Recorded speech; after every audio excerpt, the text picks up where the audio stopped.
rabbino della sinagoga di Trieste, oggi le pietre d'inciampo, un evento importantissimo in una città che deve il suo sviluppo economico alla comunità ebraica e che 80 anni ha visto l'annuncio delle leggi razziali proprio qua in Piazza Unità.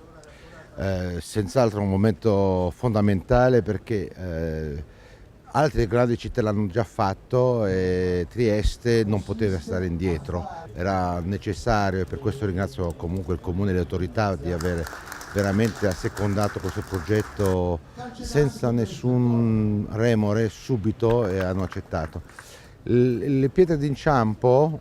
sono fondamentali, come ho detto, per costruire la memoria della gente. Sono queste pietre che devono permettere alla gente di fermarsi, anche se un minuto,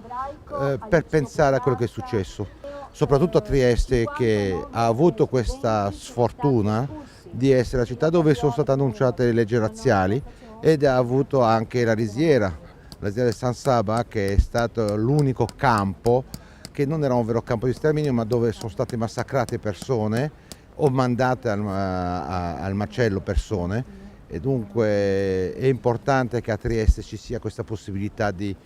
pensare al passato per costruire un futuro positivo che esiste già in parte a Trieste, perché è una città particolare dove c'è comunque tra le diverse comunità una buonissima intesa, un dialogo sincero nel rispetto delle identità e delle differenze di ognuno. Quindi per cui trovo che questa pietra d'inciampo è un po' il di più